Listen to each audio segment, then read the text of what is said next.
तो कहानी की शुरुआत हमारे ठरकी मास्टर और मेन कैरेक्टर यूकी से होता है, जो कि काफी ज्यादा मेहनती और हार्ड वर्किंग लड़का था, क्योंकि वो हर दिन हमेशा आकर एक ही दीवार और खिड़की के सामने स्क्वाट्स मारा करता था। यहाँ पर एक ही दीवार और खिड़की के सामने क्यों? क्योंकि उस खिड़की के पीछे गर्ल्स का चेंजिंग रूम जो था, जिससे लगातार यूकी को उठक बैठक करने की मोटिवेशन मिलती रहती थी। पर एक दिन वहाँ पर यूकी के पास उनके पीटी टीम की कैप्टन आती है, जो कि यूकी को उनके टीम में ज्वाइन होने के लिए बोलती है, क्योंकि वो उसके एक्सरसाइज करने को लेकर इतना ज्यादा मोटिवेशन और डेडिकेशन को देखते हुए वो उससे काफी ज्यादा इम्प्रेस्ड हो चुकी थी। तो ये सुनकर यूकी वहाँ पर हैरान रह जाता है और उसको मना करने की कोशिश करने लगता है, क्योंकि वो तो वहाँ पर बस लड़कियों को ताड़ने के लिए आता था। बट हेमिको की मासूम से शकल को देखते हुए वो बेचारा वहाँ पर उसको मना नहीं कर पाता और आखिरकार मान जाता है उसकी टीम में ज्वाइन होने के लिए। और उस बेचारे की यही दिक्कत थी कि वो किसी भी लड़की के सामने सच्चाई बोल ही नहीं पाता था, जिसको कि अंग्रेजी में हम लोग सीप बोलते हैं।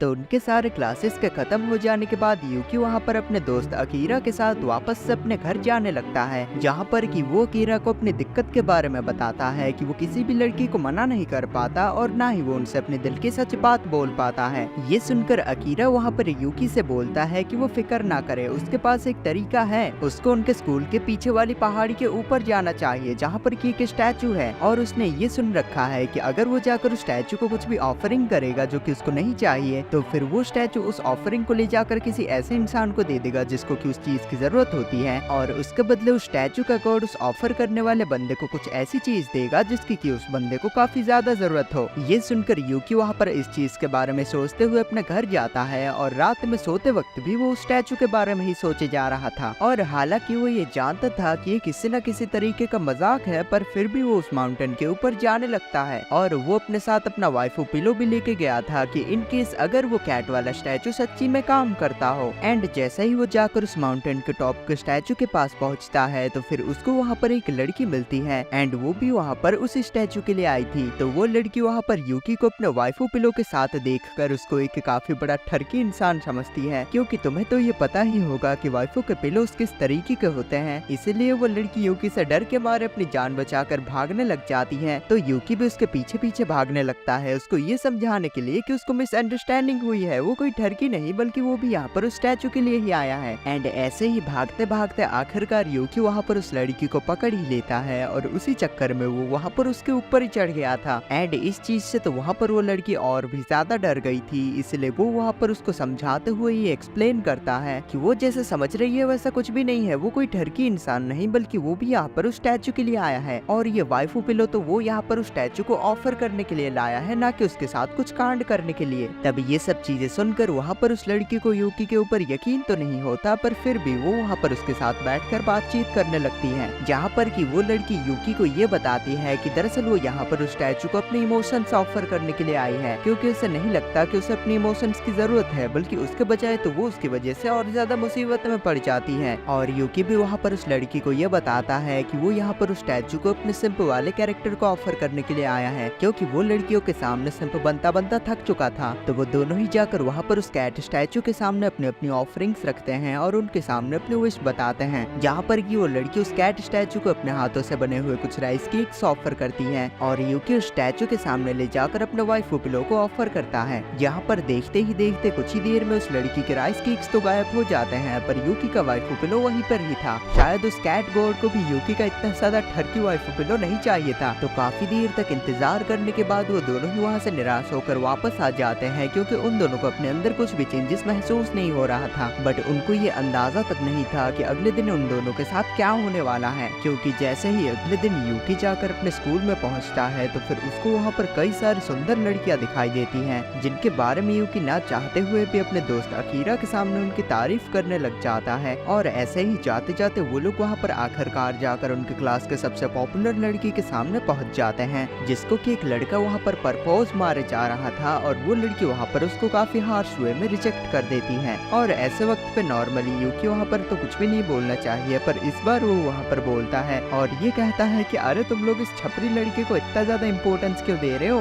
लड़कियों के तो चांद छोटे होते हैं, इसका तो भाई सोलर सिस्टम ही गायब है।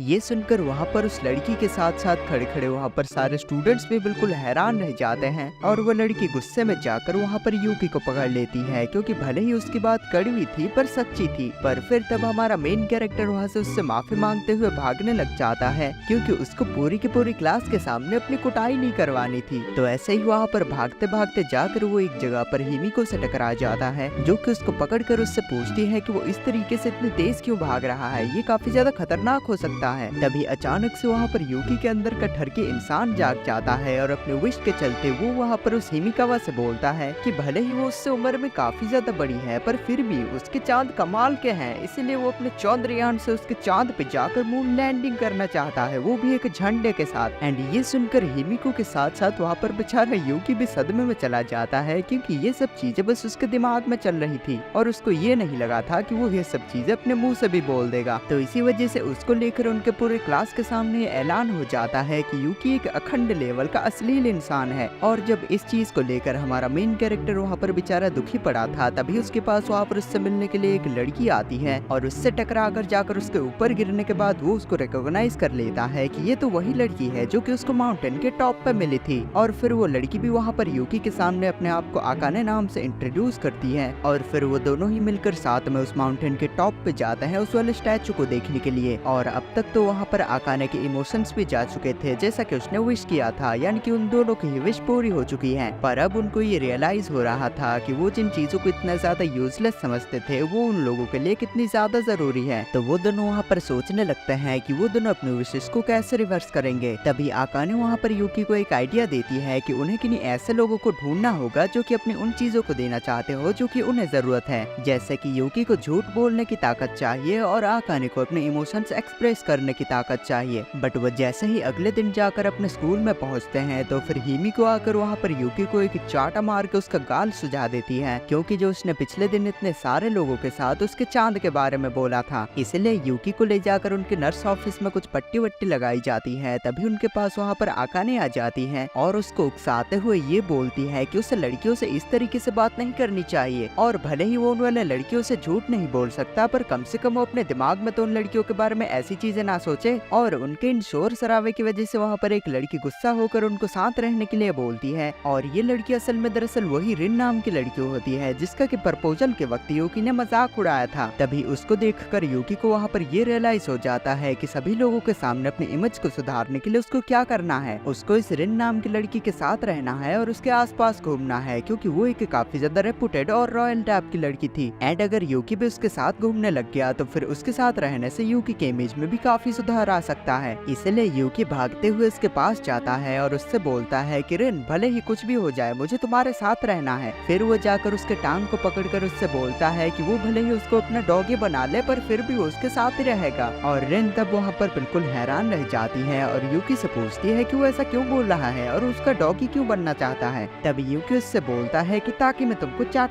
तुम्हें परेशान करने वालों को काट सकूं और मैं तुमको प्रोटेक्ट भी करूंगा, तुम बस मुझे अपने साथ रख लो। इसलिए मजबूरी में आखिरकार रिन को वहाँ पर मानना पड़ता है और यूकी को अपने पेट के तौर पर रखना पड़ता है। तब अगले दिन सुबह सुबह यूकी वहाँ पर जाकर एक अच्छे डॉग की तरह उनके स्कूल के सामने बैठकर अपने मालिक का इंतजार करने लगता है। पर काफी ज्यादा टाइम बीतने के बाद भी रिन वहाँ पर अपने डॉगी से यानी कि यूकी से मिलने के लिए नहीं आती। इसलिए यूकी गुस्से में जाकर वहाँ पर रिन के क्लास के अंदर घुसकर उसके ऊपर भौंकने लग जाता है और अपने सामने इस अधेड़ उम्र के लौंडे को उसके ऊपर भौंकता हुआ देखकर रिन भी वहाँ पर डर के मारे चिल्लाने लग जाती है। इसलिए उनके क्लासेस के खत्म हो जाने के बाद यूकी वहाँ पर आकाने के साथ उनके शहर के एक पेट कैफे में जाने लगता है ताकि वो वहाँ पर जाकर पेट्स के बारे में कुछ और ज्यादा सीख सके, क्योंकि उसको ऐसा लग रहा था कि वो रिन का डॉग बनने के लिए वो सारी चीजें नहीं कर रहा जो कि रिन के लिए एक असली डॉग करता। और जब वो दोनों जाकर वहाँ पर उस पेट कैफे में पहुँचते हैं और वहाँ पर एक टेबल पे बैठते हैं तो फिर एक लड़की वहाँ पर उनका ऑर्डर लेने के लिए आती है, जिसको देखकर वो दोनों ही बिल्कुल हैरान रह जाते हैं, क्योंकि ये कोई और नहीं बल्कि रिन थी। इसलिए इसी मौके का फायदा उठाते हुए यूकी वहाँ पर रिन को उसके लिए खाना लाने के लिए बोलता है, और यहाँ तक कि वो उसको आखिर में उसको अपने मुंह से खाना खिलाने के लिए तक बोलता है। ये सब कुछ सुनकर आखिरकार रिन वहाँ पर शर्म के मारे कांपने लग जाती है, तो उसको और ज्यादा परेशान ना करते हुए आकाने यूकी को लेकर वहाँ से बाहर आ जाती है। और आखिरकार वो दोनों चलते चलते जाकर एक होटल के नीचे पहुँच जाते हैं, जिस होटल को देखकर यूकी वहाँ पर काफी ज्यादा शर्मा जाता है और आकाने से ये पूछने लगता है कि वो उसको लेकर यहाँ पे क्यों आ गई है और वो उसके साथ इस होटल में क्या करना चाहती है। तो तब आकाने वहाँ पर यूकी को चुप करवाते हुए उसको ये समझाती है कि वो उसको इस होटल में नहीं लाई है और ना ही वो यहाँ पर उसके साथ कुछ करने वाली है। वो दोनों यहाँ पर बस कुछ देर तक बारिश से बचने के लिए शेल्टर लेने के लिए आए हैं, और जैसे ही बारिश थम जाएगी वो दोनों यहाँ से चले जाएंगे।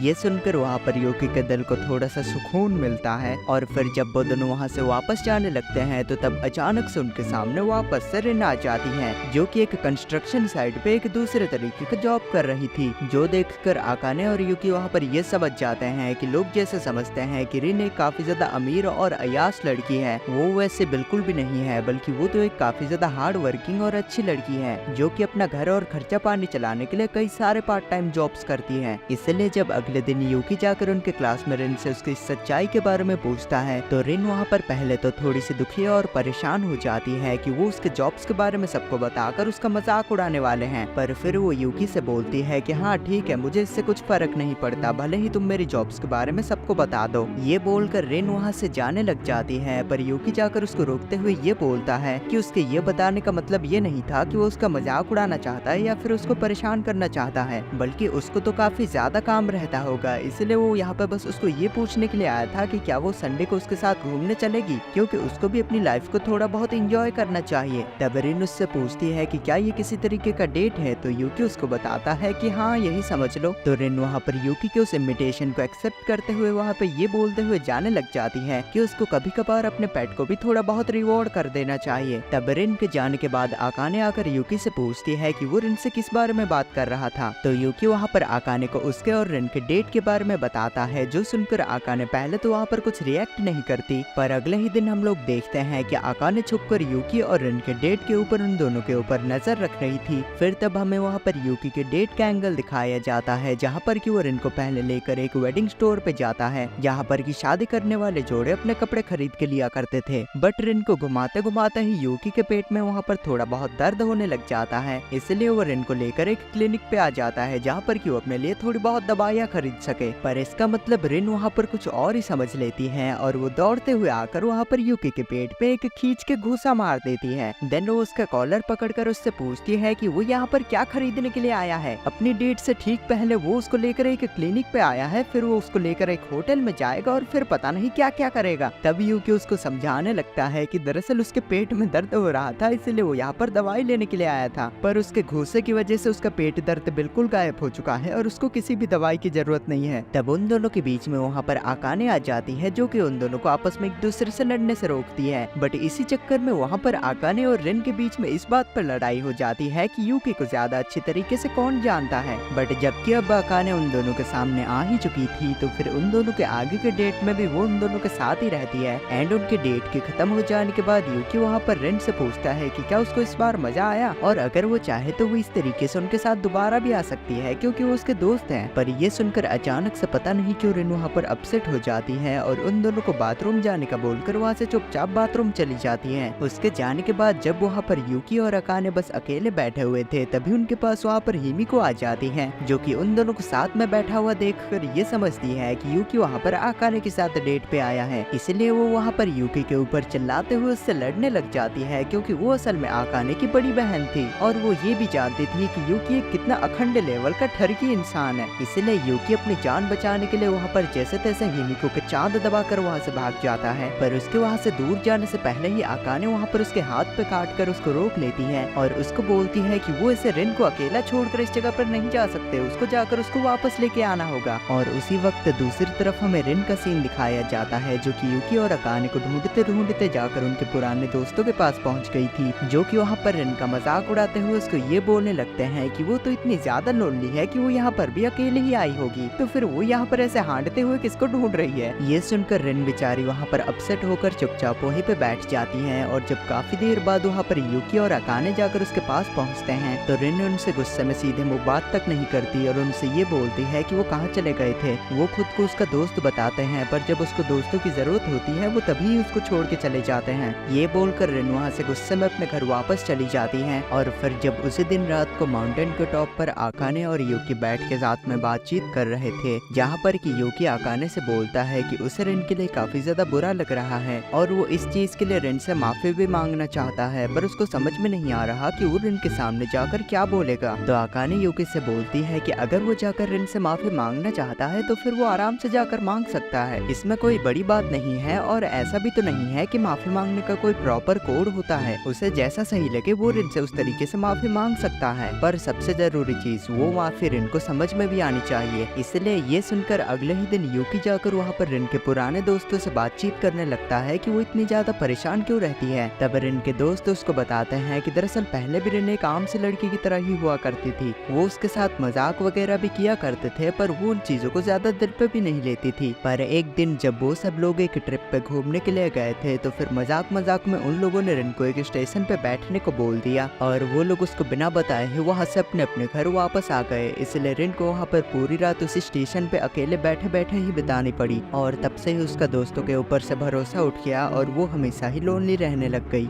ये सुनकर यूकी को उन वाले लड़कियों के ऊपर काफी ज्यादा गुस्सा आने लगता है जो भी उन लोगों ने रिन के साथ किया था, पर फिर भी वो जैसे तैसे वहाँ पर खुद को संभाल लेता है और उन लोगों से बिना कुछ बोले ही वहाँ से वापस चला जाता है। एंड वहाँ से वो सीधा रिन के घर जाता है और उसके मम्मी के सामने ही रिन को गोदी में उठाकर अपने साथ ले जाता है। और उसके मम्मी जी भी वहाँ पर यूकी को नहीं रोकती क्योंकि वो भी ये जानती थी कि यूकी रिन का एक काफी अच्छा दोस्त है। और जब वो दोनों टैक्सी से जा रहे थे तो फिर रिन वहाँ पर यूकी से पूछने लगती है कि वो दोनों कहाँ पे जा रहे हैं, पर यूकी उसको बस इतना बोलता है कि जब वो दोनों वहाँ पर पहुँच जाएंगे तो फिर उसको उस जगह का पता चल जाएगा। और अपने डेस्टिनेशन पर पहुँचने के बाद यूकी वहाँ पर रिन को उस गाड़ी से बाहर आकर उसके साथ चलने के लिए बोलता है, पर रिन उसको कुछ भी जवाब नहीं देती है और वैसे ही चुपचाप उस गाड़ी में बैठी रहती है क्योंकि उसको ये लग रहा था कि इस बार भी यूकी उसको लेके पहले क्लिनिक जाएगा और उसके बाद वहाँ से सीधा होटल। पर जब रिन देखती है कि यूकी वहाँ पर ना ही उसके ऊपर गुस्सा हो रहा है और ना ही उसके ऊपर चिल्ला रहा है, इसलिए वो उससे बोलती है कि अगर वो उसको कहीं पे ले जाना चाहता है तो फिर वो उसको अपनी पीठ पे उठा के ले जाए। इसलिए यूकी उसको अपने पीठ पे उठाकर वहाँ से ले जाने लगता है और वो दोनों उस वाले माउंटेन के ऊपर चढ़ने लग जाते हैं, जहाँ पर जाते जाते ही रिन यूकी से पूछती है कि क्या वो उसको माउंटेन के टॉप पे ले जाकर प्रपोज करने वाला है। पर यूकी उससे बोलता है कि नहीं, अभी तो उसने ऐसा कुछ भी नहीं सोच रखा है क्योंकि अभी के लिए उसके लिए सबसे ज्यादा जरूरी है कि वो ठीक हो जाए। फिर यूकी रिन को ले जाकर उस माउंटेन के टॉप पे पहुंच जाता है जहाँ पर कि वो उससे माफी मांगता है और ये भी बोलता है कि वो उसको फिर कभी भी दोबारा से अकेला छोड़कर नहीं जाएगा। ये सुनकर कुछ देर तक वहाँ पर वैसे ही खड़े रहने के बाद रिन खुद ही जाकर वहाँ पर यूकी के गले पड़ जाती है, आई मीन गले लग जाती है और खुद ही वो यूकी को प्रपोज कर देती है। एंड जब यूकी वहाँ पर उसको कुछ बोलने वाला था तो तभी रिन उसको वहाँ पर चुप करवा देती है और ये बोलती है कि उसे इसका जवाब नहीं चाहिए, उसे बस अपने दिल की बात बोलनी थी जो कि उसने बोल दी। फिर हम आकाने को देखते हैं जो कि इतनी रात को भी पेड़ के पीछे छुपकर उन दोनों के ऊपर नजर रखे हुए थी। फिर वहाँ से हमें सीधा आकाने के फ्लैशबैक में ले जाया जाता है जहाँ पर कि हमें ये पता चलता है कि वो यूकी को काफी ज्यादा पहले से जानती थी, पर क्योंकि उस वक्त आकाने अपने इमोशंस को छुपाने के लिए अपने चेहरे पे मास्क लगाया करती थी, इसलिए यूकी को कभी भी ये पता नहीं चल पाया कि वो बचपन में जिस लड़की से बात किया करता था वो लड़की आकाने ही थी। इसलिए तब अगले ही दिन यूकी जाकर वहाँ पर आकाने को थैंक यू बोलता है उसके एडवाइस के लिए, जिससे वो काफी आसानी से रिन से माफी मांग पाया। ये सुनकर आकाने थोड़ी सी खुश होती है और उसके मदद करने के बदले उसको उसके साथ एक डेट पे चलने के लिए बोलती है, जिसके लिए यूकी काफी आसानी से राजी हो जाता है। और जब वो दोनों खिड़की के सामने बैठकर बातचीत कर रहे थे तो फिर यूकी वहाँ पर उससे बोलता है कि उसे एक एथलेटिक टीचर बन जाना चाहिए क्योंकि उसकी बॉडी काफी ज्यादा सही है। पर आकाने उससे कहती है कि उसे अपने बहन के साथ रहना पसंद नहीं है। और जब यूकी पूछता है क्यों तो फिर वो उसको बताती है कि जब भी वो अपने बहन के साथ रहा करती है तो फिर वो हमेशा उसका ख्याल रखने की कोशिश करती है, जिससे उसको ऐसा महसूस होता है कि वो उसके बहन के ऊपर किसी तरीके का बोझ है।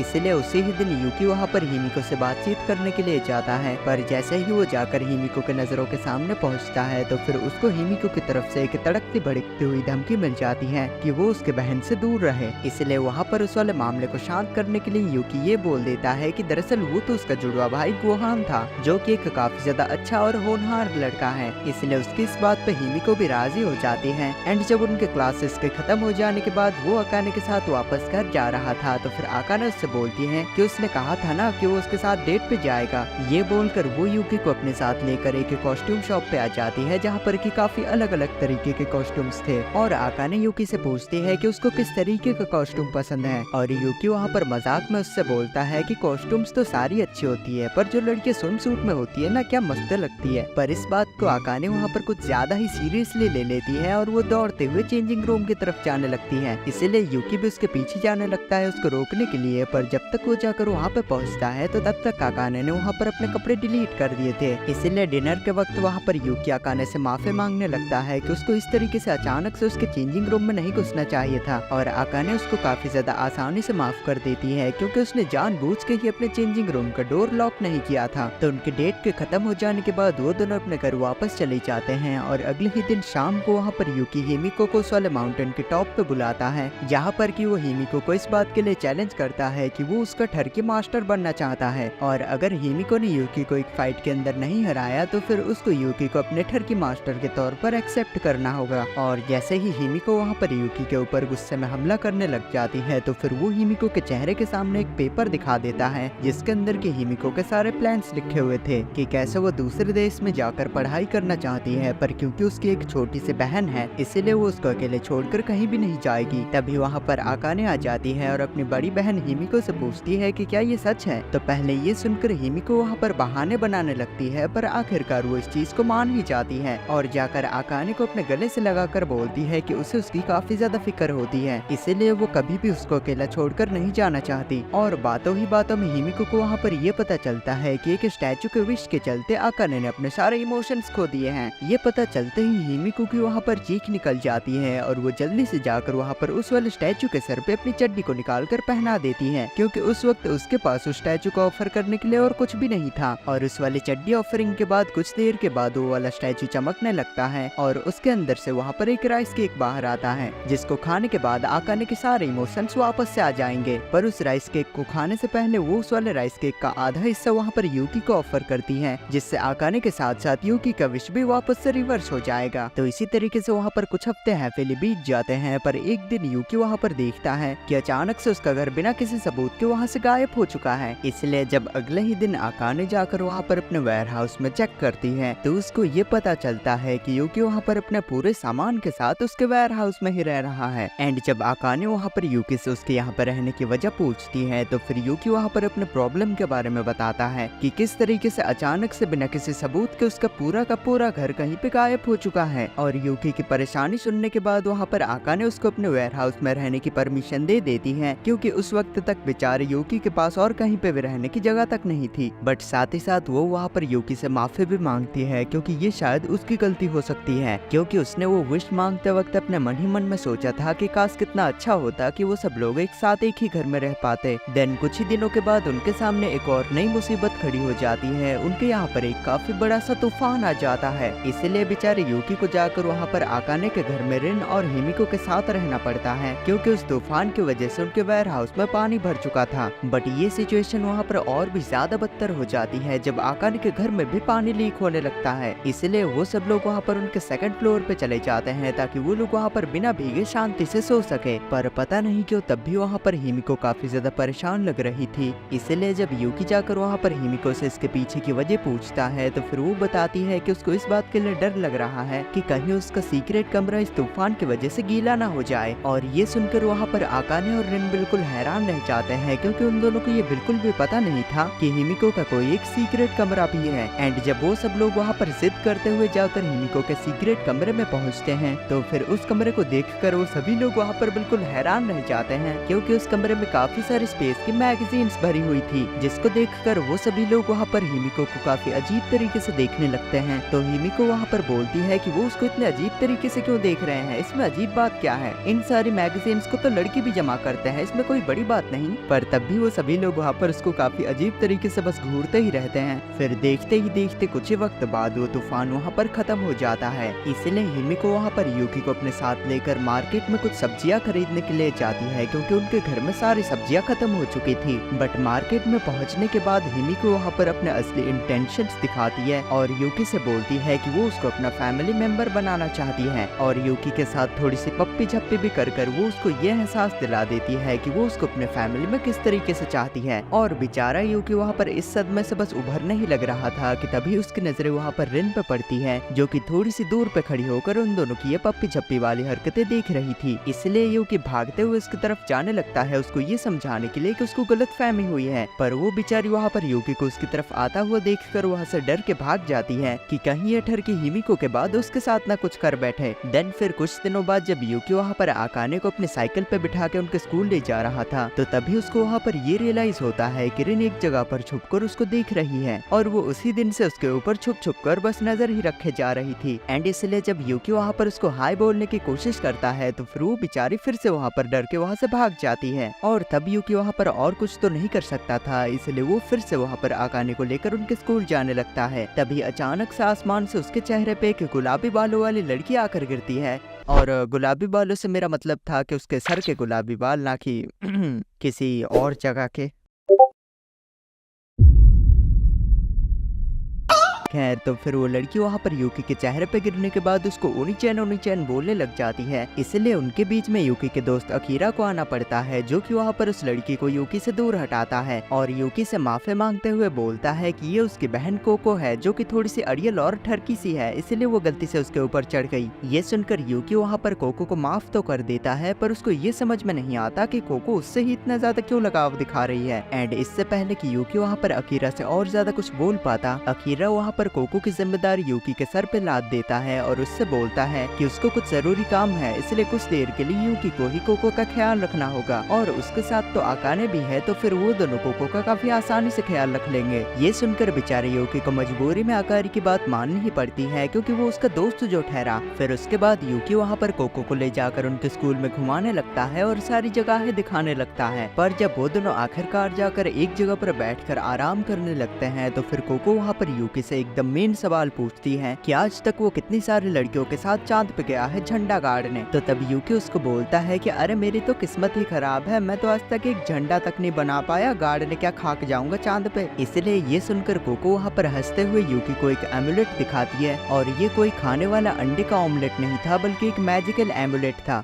भाई आज ऑमलेट नहीं बनाऊंगा, आज तेल का ऑमलेट बनाऊंगा। जो कि उसी स्टोन स्टैचू का एक मिनिएचर वर्जन था, और वो भी एक विश को पूरी करता था, पर बिना किसी ऑफरिंग के। फिर तब कोको वहाँ पर यूकी की तरफ से उस एमुलेट से एक विश मांगती है कि स्कूल की सभी लड़कियां स्विम सूट्स में आ जाए और वो यूकी को एक प्रिंस की तरह देखने लगे। और कुछ देर तक यूकी को तो वहाँ पर कुछ भी फर्क महसूस नहीं होता, पर जब वो बालकनी से बाहर आकर देखता है तो उसकी वहाँ पर खुशी के मारे ही चीख निकल जाती है, क्योंकि सच्ची में वहाँ पर सभी लड़कियां स्विम सूट्स में आ चुकी थी, और बल्कि वो तो वहाँ पर यूकी के पास आने के लिए बिल्कुल तरस रही थी। इसलिए दिन यूकी वहाँ पर कोको को उसके साथ स्विमिंग क्लब के स्विमिंग पूल पे चलने के लिए बोलता है, क्योंकि जब लड़कियां ऐसे खुले में स्विमिंग सूट में घूम रही है तो फिर स्विमिंग पूल में तो क्या ही तबाही मचती होगी। और फिर यूकी उनके स्विमिंग क्लब में जाने के बाद वो वहाँ पर चांद पे तो क्या सीधा सैमसंग गैलेक्सी पे हाथ मार देता है। एंड अगर गाइस आपको ये वाली कहानी सुनने में मजा आया तो फिर अभी के अभी स्क्रीन पे बने हुए वीडियो पे क्लिक कीजिए। आपको इस वाली वीडियो को देखने में भी इतना मजा आएगा कि आप अपने बंदी के बारे में भूल जाएंगे।